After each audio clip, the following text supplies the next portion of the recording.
m'intéresse, qui est importante. J'aimerais qu'on lise dans 1 Timothée, chapitre 1 et verset 18. Dans 1 Timothée, chapitre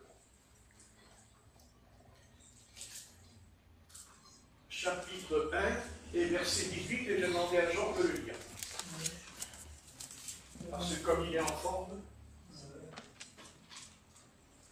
Alors, 1 Timothée, chapitre 1 et verset 18. On prend son temps, hein, on est à Marseille ici. Hein. Donc, 1 Timothée, chapitre 1, verset 18. Vas-y, Georges.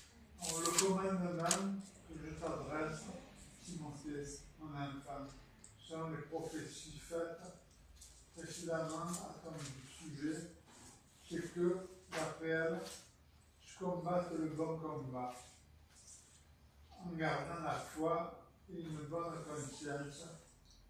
Cette conscience, quelques-uns l'ont perdue, ils ont fait naufrage par rapport à la foi. De ce nombre sont Hyménée et Alexandre que j'ai livré à Satan, afin qu'ils apprennent à ne pas blasphémer. Amen. Amen. Voilà. Donc, nous sommes, je pense qu'à l'époque, Timothée, qui était un jeune prédicateur par rapport à l'apôtre Paul, qui avait déjà 60 ans à l'époque, et qui d'ailleurs dira lui-même que Timothée était son enfant dans la foi. Donc, on découvre ici qu'on pourrait dire, oui, bon, ben, Timothée, il était entre les mains de l'apôtre Paul, et comme il était obéissant et qu'il suivait l'apôtre Paul partout où il allait, Paul aurait donc décidé, comme ça, par lui-même, de faire de Timothée soit un évêque, soit un diacre, ou soit un pasteur, un évangéliste, un docteur, un prophète. Mais c'est pas comme ça que ça se passe.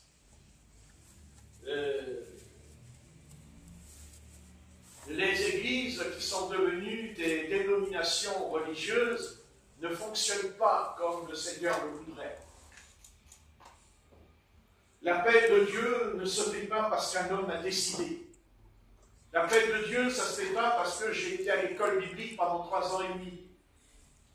L'appel de Dieu, c'est pas ça. L'appel de Dieu, c'est d'abord un appel surnaturel. Quand Dieu appelle un homme, ou même une femme, à entrer dans le ministère, la seule différence, c'est que si c'est une femme, elle sera quand même placée sous l'autorité d'un serviteur du Seigneur. Parce que c'est écrit que la femme doit garder le silence, on ne lui permet pas d'enseigner, mais il peut y avoir une exception, c'est que la femme n'a pas le droit d'enseigner, mais elle a le droit de recevoir les dons spirituels. Une femme peut être appelée à être évangéliste et avoir le don des guérisons, des miracles, des prophéties, du parler en langue. Mais elle ne peut pas enseigner. Mais une sœur en Christ peut recevoir les dons de guérison. Mais elle n'enseignera pas sur la guérison, puisqu'elle n'a pas le droit de le faire. Donc c'est le pasteur qui enseignera l'assemblée sur la guérison divine, mais à un moment donné, lui, il va se retirer, parce qu'il sait que le Saint-Esprit a donné à la sœur le don des guérisons, puisque lui, il ne l'a pas. Parce que guérir les malades, c'est un don. Amen. Pas naturel, surnaturel. Donc moi, je ne suis pas un homme, je ne suis pas ce genre d'homme qui dit la femme, elle reste là dans son petit coin et elle n'a pas le droit à la parole. Je ne suis pas d'accord avec ce genre d'homme. Je ne suis pas d'accord. Mais je sais aussi que Satan peut s'emparer d'une femme. Et je sais, je suis placé pour savoir dans ma vie, qu'un homme peut être rebelle Mais une femme qui est rebelle, c'est 100 fois pire qu'un homme. Il n'y a pas pire qu'une femme qui est rebelle. Sa rébellion est terrible en elle. Parce qu'elle a hérité du serpent. Au travers de Ève, elle a été touchée. Satan n'a pas touché Adam. Le mauvais esprit n'a pas touché Adam. Ève, elle n'a pas seulement parlé avec Adam. Il est entré en elle.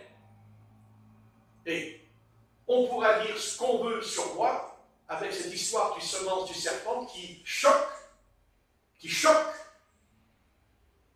Mais en vérité, comment expliquer que Ève a pu se rebeller, désobéir, simplement parce qu'elle aurait parlé avec le serpent?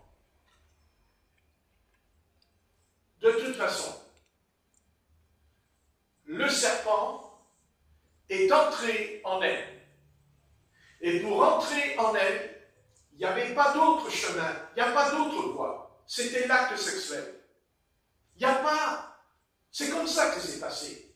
Vous me direz, oui, mais ce n'est pas très clair dans la Bible. Mais il y a beaucoup de sujets qui ne sont pas clairs dans la Bible. Et si quelqu'un peut me dire que l'Apocalypse, c'est clair, si quelqu'un peut me dire, moi, j'ai compris tout ce qui est écrit dans l'Apocalypse, je lui tiens mon chapeau. C'est pas vrai. C'est pas vrai. Il y a beaucoup de choses que Dieu nous cache. Et même Dieu, quand il veut cacher quelque chose, il nous parlera avec une énigme. C'est vrai. Ce qu'on appelle le mystère. Donc je veux dire par là que de toute façon, Satan est entré en elle. Il est entré en elle. Ouais, c'est... Et c'est ce qui l'a changé, l'a transformé corporellement. Parce qu'elle a été changée corporellement. C'est pour ça qu'elle séduit. Elle séduit. Je n'ai pas dit qu'un homme ne peut pas séduire une femme. Non. Mais la femme, elle a un don en elle. Elle séduit. Et d'ailleurs, elle cherchera toujours, mais toujours, les habits les plus voyants, les plus éclatants.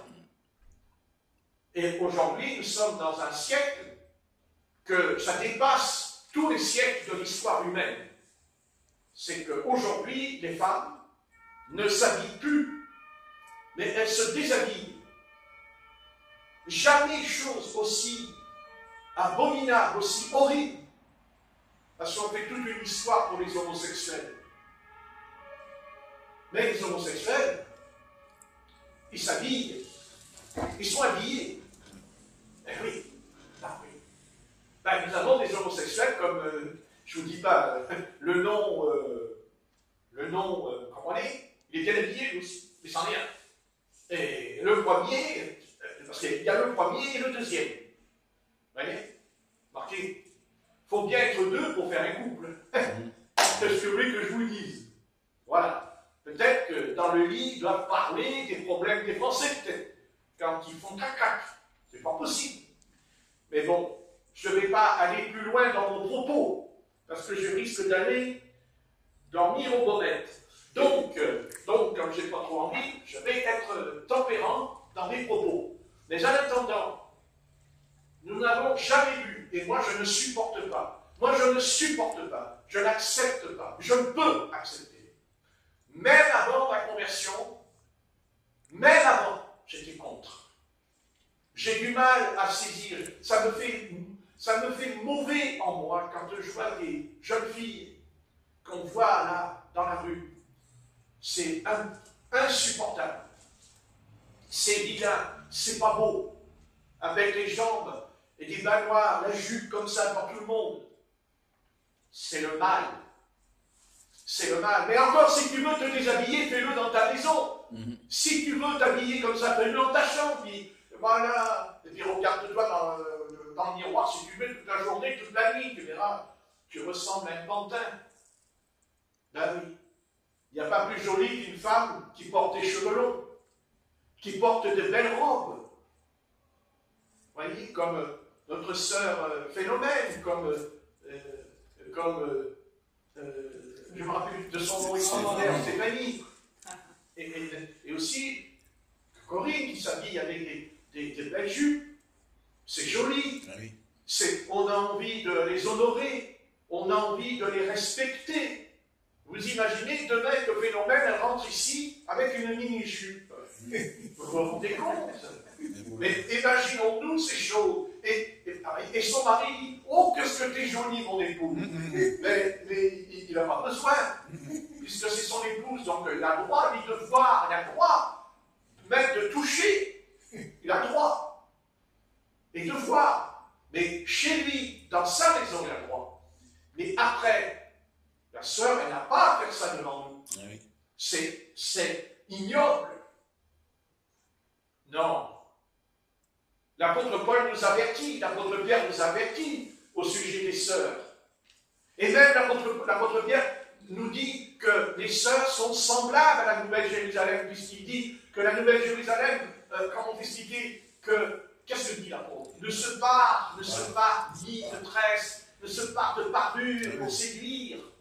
Non. La sainteté. Nous devons comprendre la sainteté.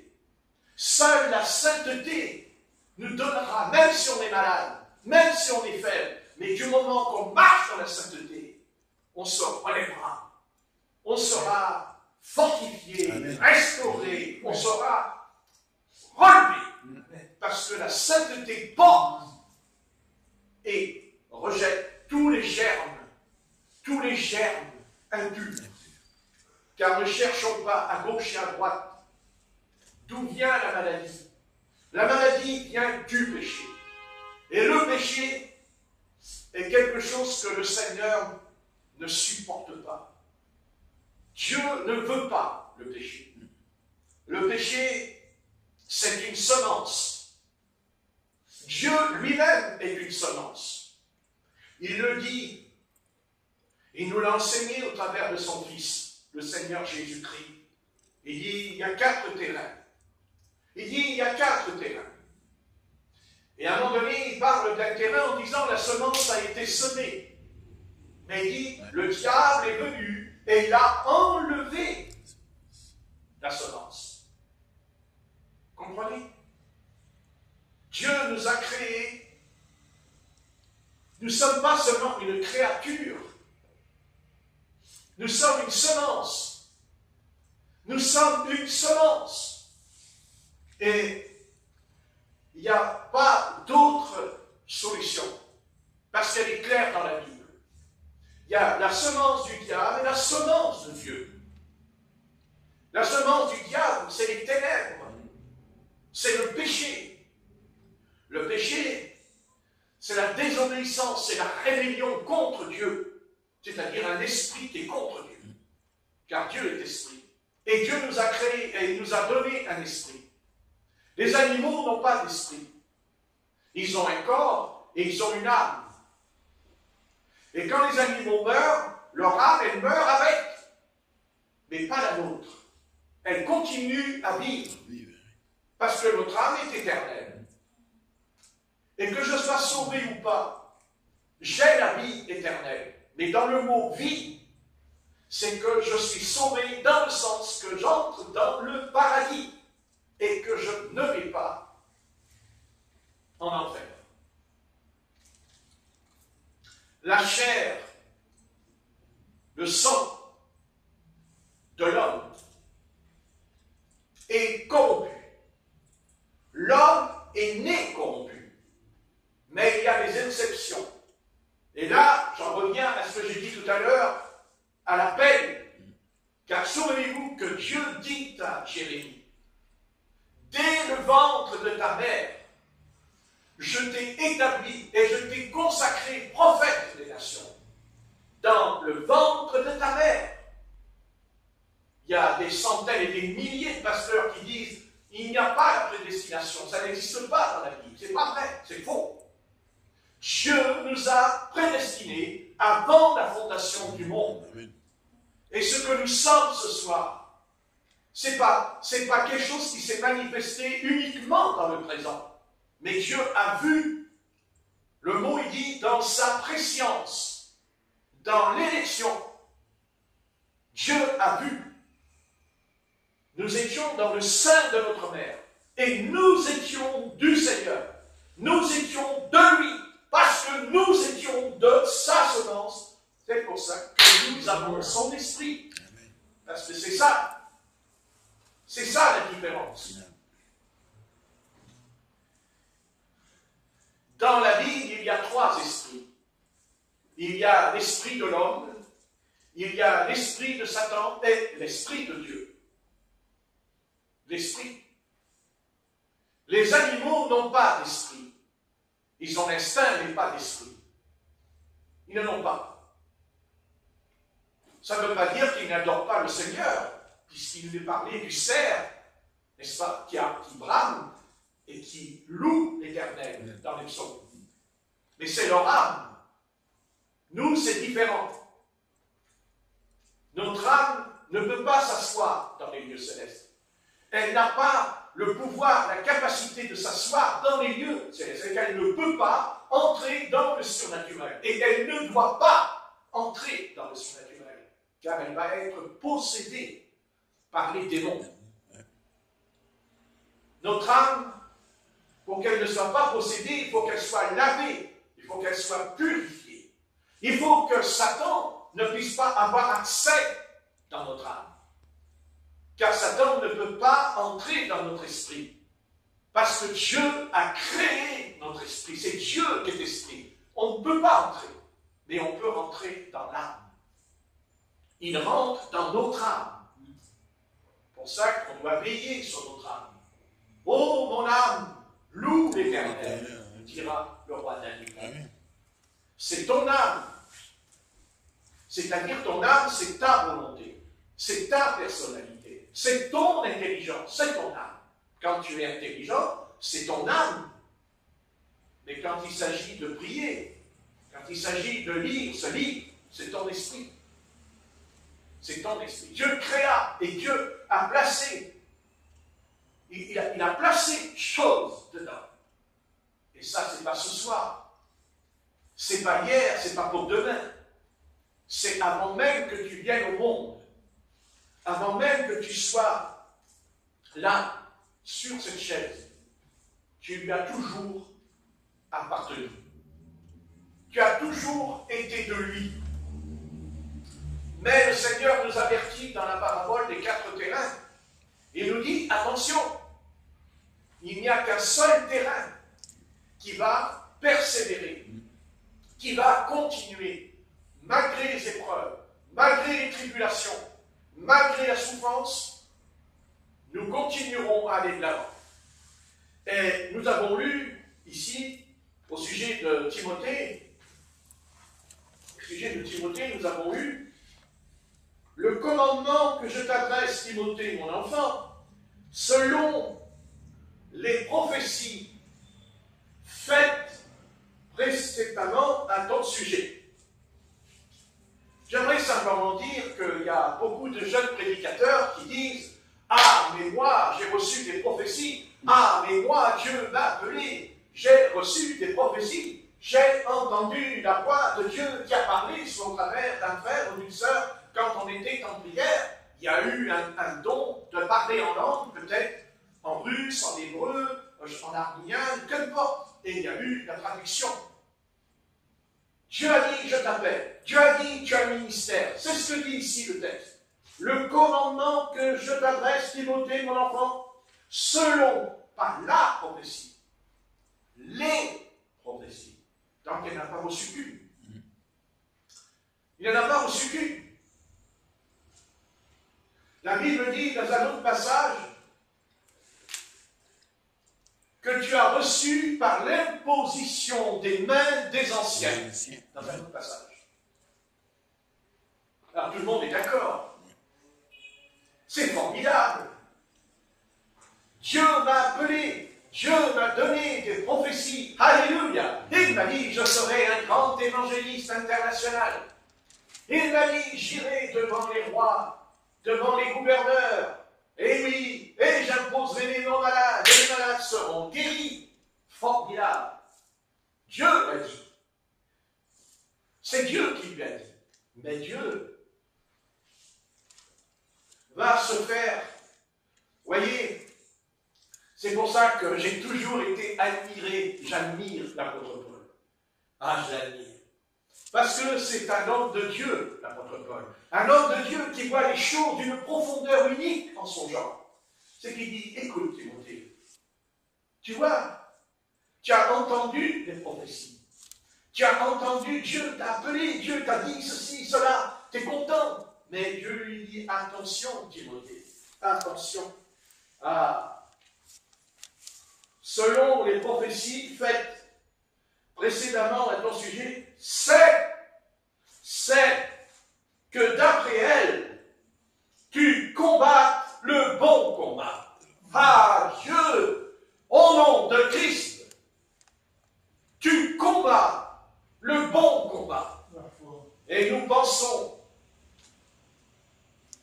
c'est pas tout d'avoir reçu des prophéties, c'est pas tout d'avoir des dons spirituels, c'est pas tout d'être un grand pasteur d'une grande église. Ce qui est important, c'est de combattre le bon combat. C'est de combattre les démons, les esprits méchants. C'est d'être un soldat de Jésus-Christ, d'être un combattant, et pas seulement pavoiser comme ils le font. J'ai écouté une vidéo hier d'un pasteur africain. Il était assis dans son fauteuil avec sa Bible à la main et son micro, et il a dit « Ah, mais moi, je vis un grand réveil.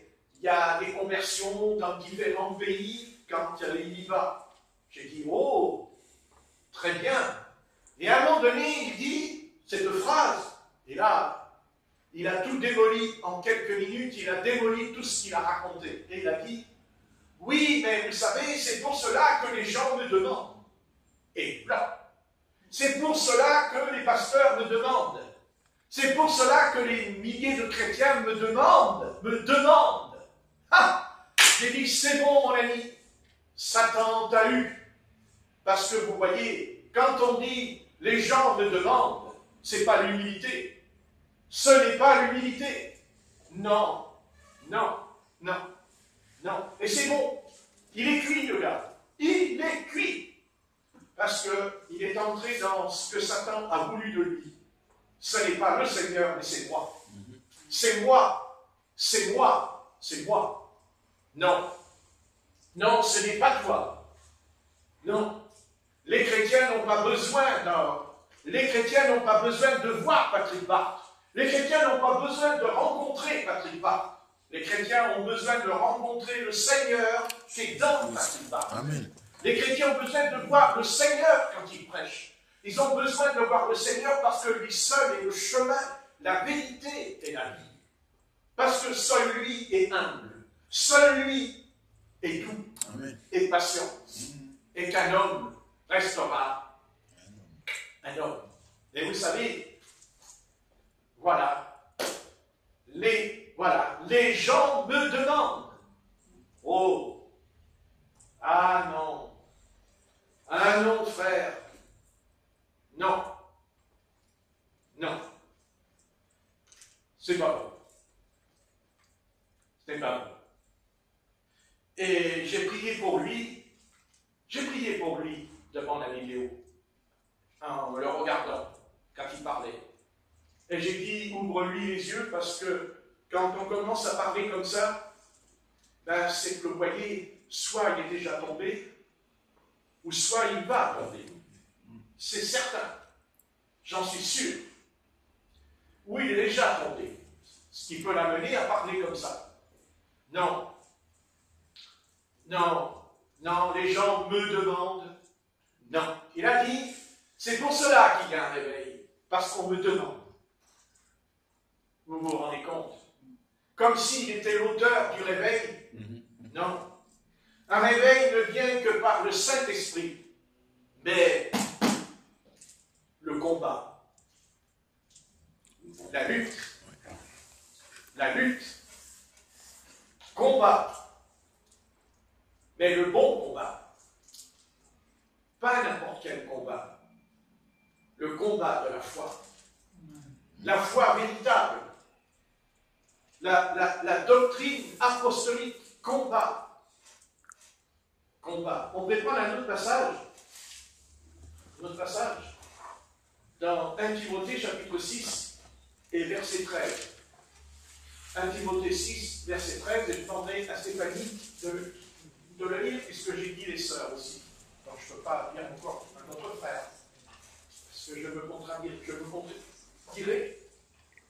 Donc ça fait lire Georges. Donc, oui, si. Non, je regarde les visages, moi. Dans 1 Timothée 6, verset 12, vas-y Stéphanie. Combat le bon combat de la foi, saisis la vie éternelle. C'est à elle que tu as été appelé, et c'est pour elle que tu as fait une belle profession de foi en présence d'un grand nombre de témoins. Amen. Bien. Il nous est dit, combat, le bon combat de la foi. Vous voyez? C'est pas tout. Il est dit, saisis la vie éternelle. Il est dit, saisis. Donc tu saisis, c'est pas que tu n'as pas la vie éternelle, mais tu dois la saisir. Mais pour la saisir, il faut combattre.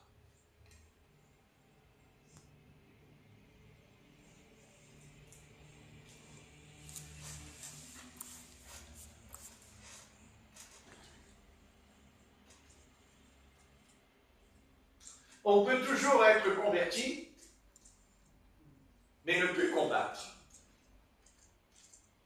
Se laisser aller.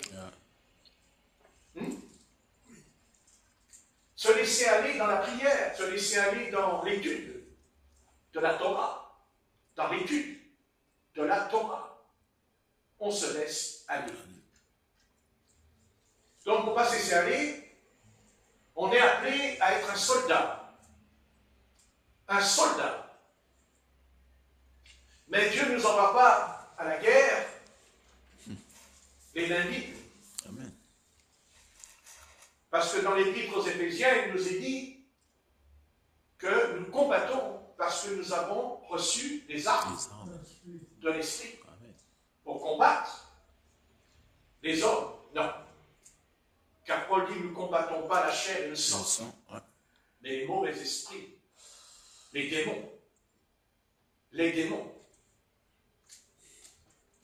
Il y a une chose que vous devez savoir et ne jamais oublier. C'est qu'avant de convertir, vous aviez un démon. Moi aussi.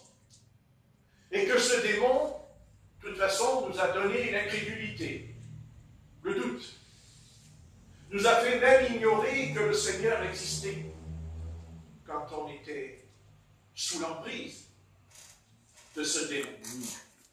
Et quand on s'est converti, par la grâce, toujours par la grâce, évidemment, par la grâce, pas par nos mérites, pas par notre force, intellect, mais par la grâce du Seigneur. Grâce agissante, parce qu'une grâce, si elle n'agit pas, c'est plus une grâce. Vous comprenez? Et le Seigneur nous a touchés, comme Satan nous a touchés. Comme Satan a touché Ève. Car n'oubliez pas, souvenez-vous que quand vous étiez entre les mains du démon, vous étiez aussi entre les mains d'un comportement sexuel qui était contraire au commandement.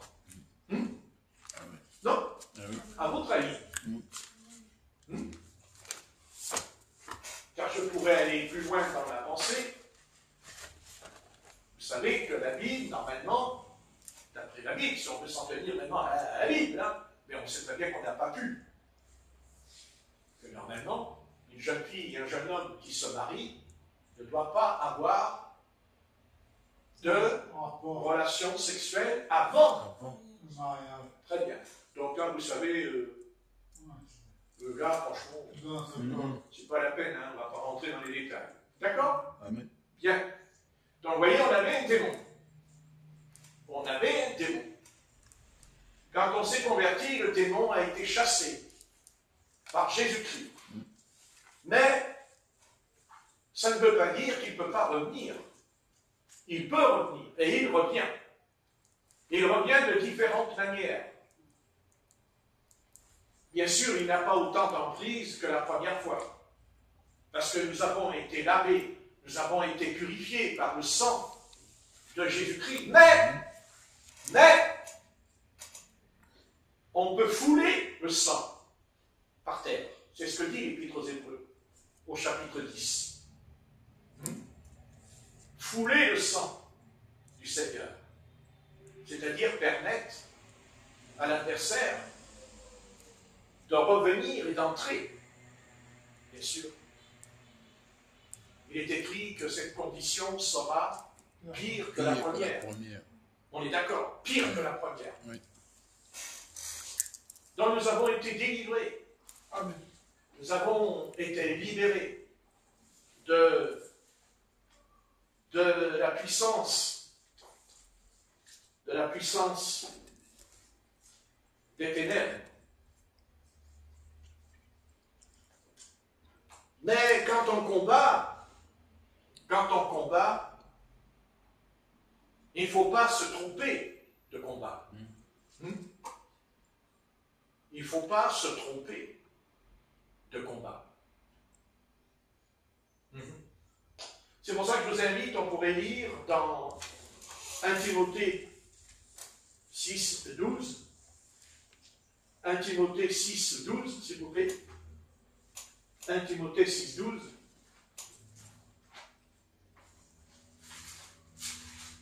Timothée 6, verset 12.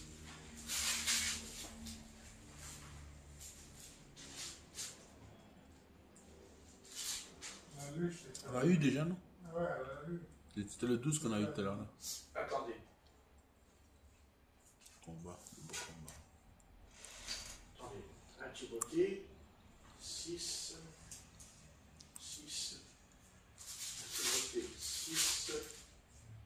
12. Lui, tout à l'heure, ce qu'elle a dit. Attendez. Voilà, ça on l'a lu, d'accord. Donc c'est 1 Timothée 1, 18, pardon. 1 Timothée 1, 18. 1 Timothée, verset 18.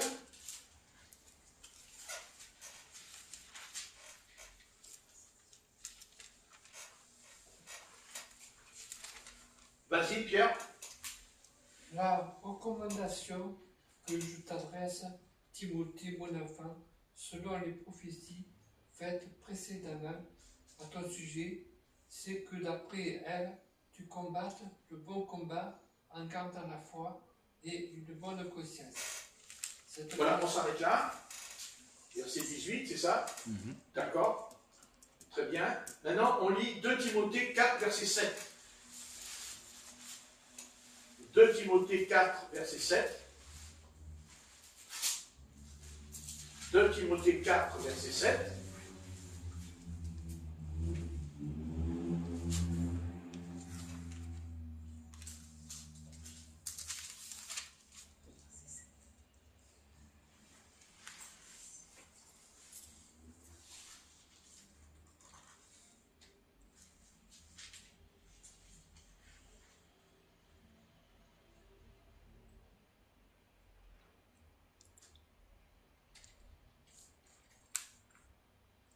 Ah oui, 2 Timothée.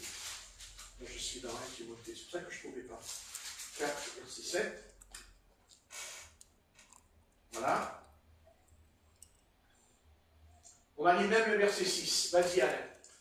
Car pour moi, je sers déjà de libation et le moment de mon départ approche. J'ai combattu le bon combat, j'ai achevé la course, j'ai gardé la foi. Désormais, la couronne de justice m'est réservée. Le Seigneur, le juste juge, me la donnera dans ce jour-là, et non seulement à moi, mais encore à tous ceux qui auront aimé son avènement. Amen. Voilà, donc, vous voyez, pour conclure, parce qu'il est déjà... Voilà, je vais arrêter parce que c'est 6h20. Mais pour conclure, l'apôtre Paul n'a pas dit seulement à Timothée de combattre le bon combat, mais lui-même a été un modèle. Lui-même a été un exemple.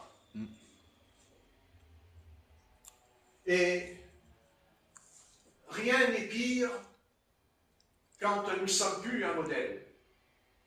Rien n'est pire que quand on est déformé en nous, ou quand Christ est déformé en nous. Donc l'apôtre Paul, lui, est un modèle. Il est un exemple. Et il dit,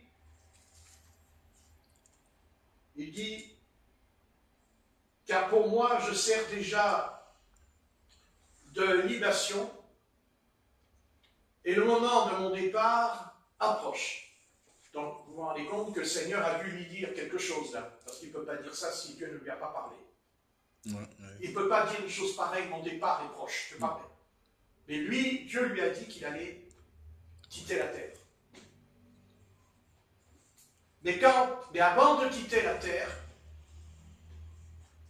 il va exhorter. Et d'ailleurs, ce mot combat, vous avez remarqué qu'il ressort beaucoup dans l'épître à Timothée. Ouais. Mais pourquoi? Parce qu'il était jeune. Parce qu'il était jeune. Il avait 30 ans à peu près. Timothée, à ce moment-là, il avait 30 ans. Il était donc jeune. Vous voyez? Et ce n'est pas parce qu'il est jeune qu'il doit se laisser aller. Et ce n'est pas parce qu'on est aussi âgé qu'on doit se laisser aller. Amen. Car comment répondre à tout ce qui se passe aujourd'hui dans la société? Où cela va nous mener? Car c'est ça notre anxiété.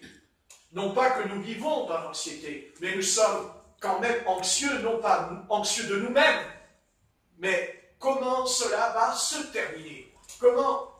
À quoi va aboutir les phénomènes de haine, de méchanceté, au travers des jeunes de 9 ans, de 10 ans. Cela nous ramène à la Genèse, au chapitre 6, où il est dit, dans Genèse chapitre 6, il dit, le cœur de l'homme était méchant, vous lirez, méchant. Et l'Apocalypse, il dit, à la fin, le monde, l'humanité va être méchante, méchant. Ils vont être méchants. Vous allez dire le mot méchant. Méchants, ce sont les esprits mauvais. Parce que les démons, ce sont des esprits méchants, des tueurs, des meurtriers. Quand j'avais prié pour une jeune fille qui était possédée, j'avais posé la question. J'ai dit, quel est ton nom? Il m'a dit, je suis criminel. Je suis un criminel, elle m'a dit. Elle était couchée par terre, elle ne pouvait plus bouger. Mais elle a dit, j'ai dit, quel est ton nom? Elle dit, criminel. Et après, elle nous a dit, quand elle a été délivrée, elle nous a dit qu'elle voulait tuer sa mère. Quand elle voulait tuer sa mère en rentrant à la maison. Qu'elle avait caché un couteau sous le matelas et qu'elle l'aurait tué quand elle s'est rentrée dans la chambre. Elle l'aurait fait, puisque l'esprit a dit criminel, il m'a dit. Et Dieu n'a pas voulu que cette maman meure, puisque Dieu l'a délivrée dans le camp. Amen. Elle a été délivrée. Mais il y en a combien qui ont des esprits comme ça en eux? Mais avant, ils s'emparaient, ces esprits criminels, ils s'emparaient des gens quand le mari était jaloux, ou quand la femme était jalouse. Ils s'emparaient quand c'était quand c'était la Cosa Nostra, quand c'était la mafia.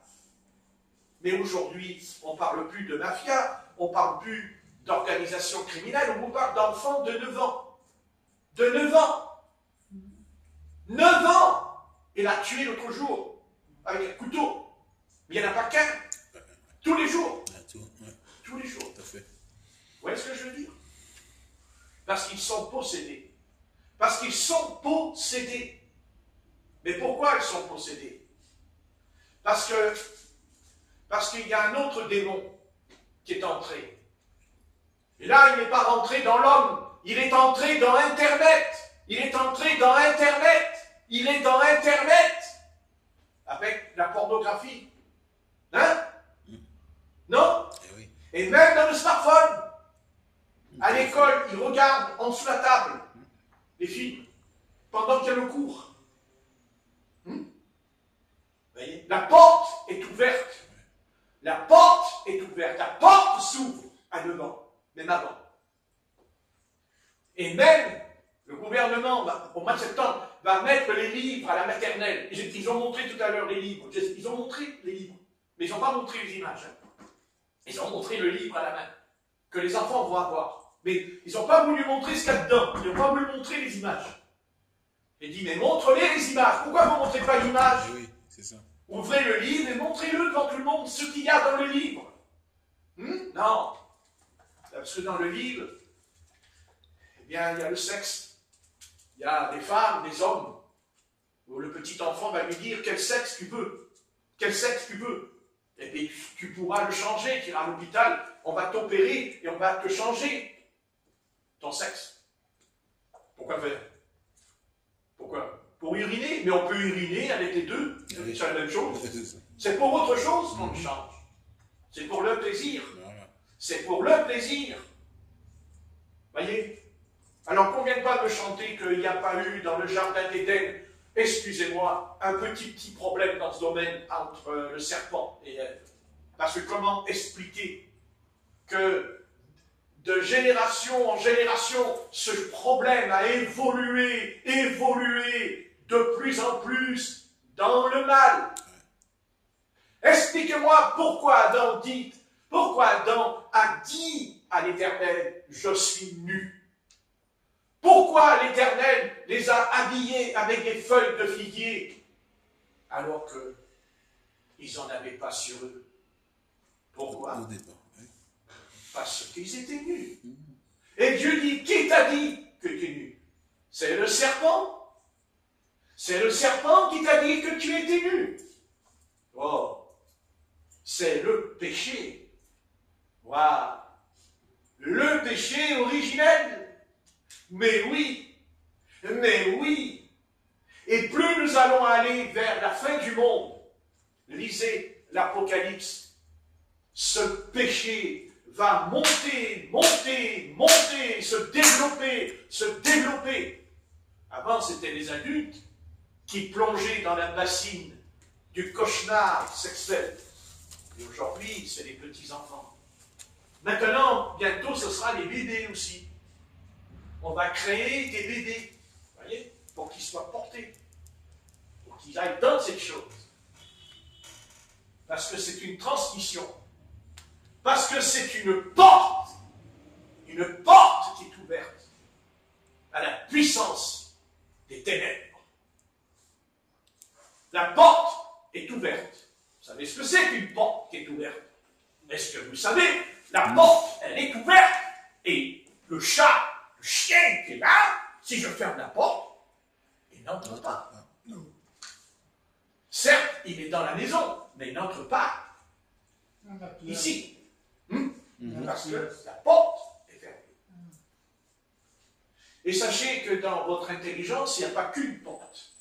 Non. Parce que votre intelligence est semblable à un meuble, avec des tiroirs, pas un tiroir, avec des tiroirs, avec des portes que vous ouvrez. Donc, j'ouvre pas là, mais là, le démon, il entre. C'est ouvert. Et il peut y avoir un endroit en moi, pas tout le corps, pas tout, mais il peut y avoir en moi un endroit où il y a un mauvais esprit en moi. Et c'est lui qui travaillera, qui œuvrera, peut-être pendant des années, à ne plus combattre, à ne plus le combattre. Et surtout son père, Satan. Son père, Satan. Alors on dit, mais ça n'existe pas, mais ça n'existe pas, les démons, les esprits, mais ça c'était pour le Moyen-Âge. Trompez-vous. Au Moyen-Âge, il y en avait des démons. Mais alors, ce soir, on n'est plus au Moyen-Âge, mais il y en a un paquet de démons. Oh! Oui. Ah. Oui. Il y en a plein là au Vieux-Port, des démons, ce soir. Le démon de l'idolâtrie. L'idolâtrie. Ah, s'il pouvait s'ils pouvaient porter Dieu en eux comme ils portent une flamme dans la main, ça serait merveilleux. Bon, les cons. Voilà. Eh oui. Mais c'est un démon, car Paul dit il n'y a pas d'idole. Il dit non. Paul dit il n'y a pas d'idole. Il dit il y a le démon. Le démon. Les adorateurs du démon. Seulement le démon, lui, il n'est pas seul. Il y en a plein. Une armée. Une armée de démons. Ben oui. Donc Dieu nous dit, ne vous inquiétez pas. Satan va se déchaîner. Il va même venir sur la terre. Et même plus que cela. Il va entrer dans un homme. Non pas un démon. Non pas une légion. Comme le démon de Gadara. Quel est ton nom? Légion. Non, Satan lui-même va venir. Il va descendre. Il va entrer dans cet homme. Satan personnifié dans cet homme qu'on appelle l'antéchrist. Pourquoi l'antéchrist? Parce qu'il est contre Christ. Antichrist veut dire contre Christ. Comme la Chine, par exemple. Comme la Chine. Oui. Oui. Très bien. L'antéchrist.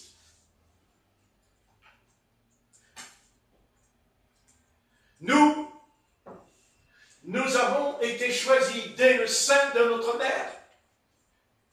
Dieu nous prépare en cachette, en silence. Mais Dieu n'a pas dit encore son dernier mot. Amen. Car nous sommes non pas une dénomination religieuse, nous sommes le corps de Christ. Le corps de Christ. Mais pourquoi? Parce que nous avons été baptisés d'un seul esprit. Baptisés dans le Saint-Esprit. Baptisés dans le Saint-Esprit. Bien sûr, il y a des degrés, je le sais. Mais c'est en rapport aussi avec notre consécration, n'est-ce pas? C'est sûr. C'est sûr. Je bâtirai mon église. Mais comment? Quelle est la pierre angulaire? C'est Christ, la pierre angulaire. C'est Christ, la révélation. Le Seigneur l'a dit à Simon-Pierre. C'est pas le sang et la chair qui t'ont révélé. C'est pas le sang et la chair qui t'ont dit qui je suis. Quand il a dit, tu es le Christ, le Fils du Dieu vivant. Oh, c'est le Père qui est dans les lieux célestes, qui t'a révélé. Et sur cette révélation, je bâtirai mon église, c'est-à-dire, non pas la Jérusalem terrestre, mais la nouvelle Jérusalem qui descend du ciel. Alléluia. L'épouse de l'agneau. Alléluia. Et nous sommes la nouvelle Jérusalem, non pas la Jérusalem céleste, non, terrestre et céleste. Parce que le Saint-Esprit nous a donné la possibilité, la puissance de nous asseoir dans les lieux célestes. Et quand on prie, l'Esprit de Christ nous a fait asseoir dans les lieux célestes. Et là, quand le Saint-Esprit, quand il est en nous, nous sommes assis dans ces lieux, mais nous avons aussi un combat, car nous allons rentrer en guerre, nous allons avoir une confrontation avec les puissances démoniaques de Satan. Combat, le bon combat de la foi, et ne te contente pas simplement que Dieu t'a dit tu as la vie éternelle. Ne te contente pas de dire oh oui, tu parles en langue, tu prophétises. Non, combat. Vas-y. Mais combattre, c'est pas de dire je combats dans la bouche. Combattre, ça veut dire me lever le matin et commencer la journée par une heure de prière. Amen. Ça, c'est le bon combat.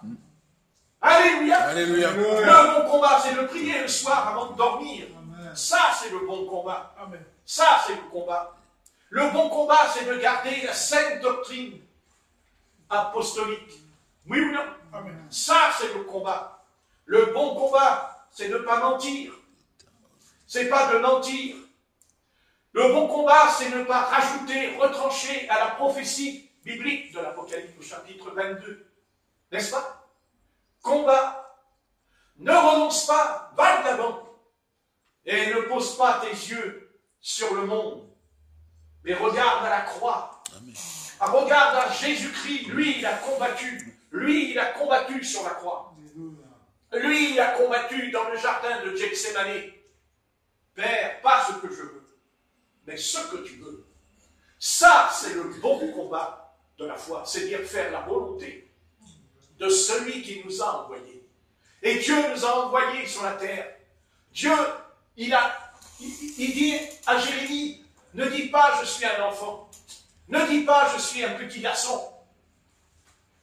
Je t'ai choisi, je t'ai établi prophète des nations. Et c'est ce que vous êtes ce soir. Peut-être pas des prophètes, peut-être pas des apôtres, mais en tout cas des enfants de Dieu. Amen. Amen. Amen. Vous êtes des enfants de Dieu. Amen.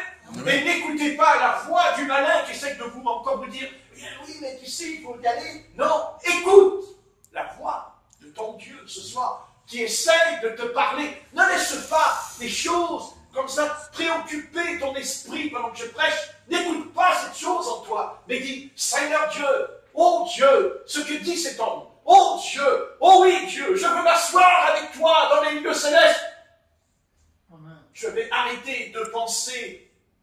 Je vais arrêter de penser à mon bus. Je vais arrêter de penser à mes casseroles, à ma vaisselle, à ce que je vais manger tout à l'heure. Non, non Dieu, je laisse cela de côté comme l'a fait Marthe et Marie. Et Marie. Amen. N'est-ce pas? Amen. Marie, le Seigneur a dit, l'autel est venu, Marthe, oh Seigneur, regarde, elle fout rien. Et fais rien. Et oh, faut rentrer à la maison. Oh Dieu, non. Oh non Dieu. Est-ce que nous voulons recevoir la puissance de Dieu au nom de Christ afin de faire opposition à la puissance des ténèbres qui aujourd'hui se manifestent dans des garçons de 9 ans, des jeunes filles de 10 ans? Est-ce que nous allons encore baisser les bras? Car baisser les bras, c'est déjà avoir abandonné le combat. Pauvre chrétien misérable, misérable chrétien, tu ne penses qu'à toi-même, tu ne penses qu'à ta vie, tu penses comment je vais m'habiller, qu'est-ce que je vais boire, qu'est-ce que je vais manger. Oh là, réveille-toi, car il y a des millions et des millions d'âmes qui meurent tous les jours et qui vont dans l'enfer et dans les ténèbres de la nuit. Et toi, chrétien, toi, Église, tu es tombé dans le coma, dans la passivité, et tu es incapable même de prier un quart d'heure par jour pour le salut des pécheurs. Tu es tombé, Église. Tu es tombé dans cette chose. Tu dis, je ne suis pas du monde, mais tu vis comme le monde. Réveille-toi et prends conscience que soit tu combats, soit tu es vaincu, parce qu'il n'y a pas de solution. Soit tu es vaincu, soit tu es vainqueur. Mais il n'y a pas de victoire sans combat. Non, c'est faux. Tu dis, oh, mais ce que tu ne sais pas, c'est que quand tu rentreras dans ce combat, tu recevras une promesse. Tu recevras la promesse. Restez dans Jérusalem et vous recevrez la puissance du Saint-Esprit qui viendra sur vous. Et on devrait se poser la question, pourquoi nous n'avons pas la puissance du Saint-Esprit? Pourquoi on n'a pas la puissance de Dieu, comme l'était l'Église primitive, au nom de Christ? Et chassez les démons, et guérissez tous les malades, et même elle ressuscite les morts, parce qu'elle avait la puissance de Dieu, mais parce que cette Église, elle était consacrée, elle se donnait à Dieu, corps, âme et esprit, jusqu'à la mort. Jusqu'à la mort. Parce jeté en prison, crucifié, maltraité. Qu'est-ce que cette église de l'Occident, opulente, riche, qui se plaint, qui pleure, qui gémit pour la moindre petite bobo, alors qu'en Chine, nous avons plein de frères et de sœurs comme nous, qui sont enfermés dans la prison, qui ont un repas par jour, et quand ils sont dans la prison le soir, la nuit, ils se rassemblent en cachette, et ils prient toute la nuit le Seigneur Jésus-Christ. Et vous savez pourquoi ils prient? Ils prient pour nous, parce que nous sommes tombés, non pas tombés, non pas dans la froideur, non pas dans la chaleur, mais dans la tiédeur. On devrait avoir honte ce soir. Honte à nous. Mais le Seigneur nous dit, j'arrête, je comprends que vous voulez rentrer, bien que j'en ai rien à faire. Moi, ce qui compte, c'est celui qui est dans ma cage thoracique. Parce que, vous savez, nos petits problèmes de rentrer ou de ne pas rentrer, qu'est-ce que la vie éternelle que Dieu nous a donnée en échange de la perdition éternelle? Oh Dieu, on va venir à lui ce soir et on va lui demander pardon. Amen. Car c'est vrai qu'on a demandé pardon parce qu'on a péché, mais on est tiède. Et comme dit l'Écriture, je te conseille d'acheter un collier et de oindre tes yeux. Tes yeux. Tes yeux spirituels, bien sûr. Pas tes lunettes, là. Tes yeux spirituels. Parce que tu as besoin, vous savez ce qui ne va pas dans l'église aujourd'hui, dans toutes les églises d'ailleurs, c'est qu'il n'y a plus de discernement des esprits. Parce que s'il y avait le don de discernement des esprits, on serait capable de voir ceux qui sont bons et ceux qui sont mauvais. Et ça s'appelle le don qui fait partie des 9 dons spirituels. Vous lirez 1 Corinthiens 12. Il dit le discernement des esprits. Bien. Mais comme je suis converti, j'arrête. C'est parce que je suis converti. Je précise que je suis né de nouveau. Amen. Et vous aussi. Amen. Alors on ferme les yeux, on reste tranquille, parce que, vous voyez, le respect de Dieu, c'est le respect de Dieu. Parce que Dieu est au-dessus de nous. Parce que Dieu est là au-dessus de nous. Parce que Dieu est Dieu. Et nous sommes là. Arrête. Tombe à genoux. Humilie-toi devant l'Éternel. Abaisse-toi devant ce grand Dieu. Et dis, oh Dieu, je me repens ce soir. Je ne lis pas beaucoup la Bible. Je ne prie pas beaucoup. Je te loue pas beaucoup, Seigneur. Et mon Dieu, ça va pas, n'est-ce pas? Je le sais que ça ne va pas, nous le savons. Mais Dieu nous dit ce soir, peuple de Dieu, combat. Amen. Combat le bon combat. Mais pas n'importe quel combat. Le combat de la foi. Car c'est la foi. C'est la foi qui a triomphé du monde. Du monde. N'est-ce pas? Amen. Seigneur notre Père, Saint grand Dieu des cieux, combien tu as parlé dans l'Ancien Testament. Tu as parlé aux patriarches, tu as parlé à tes prophètes, et tu as parlé à tes apôtres.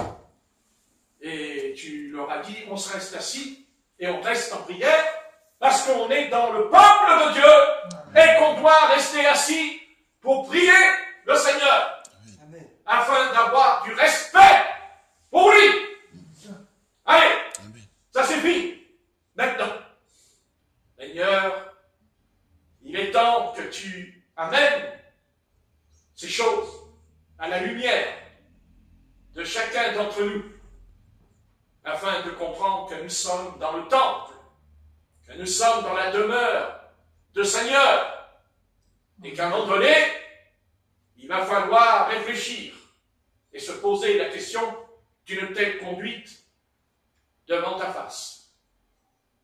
N'as-tu pas appris, enfant de lumière, n'as-tu pas compris que la crainte de l'Éternel est le commencement de la sagesse et de l'intelligence? Que sais-tu de ce grand Dieu des cieux dont Ésaïe a crié dans le temple? Saint, Saint, Saint est l'Éternel.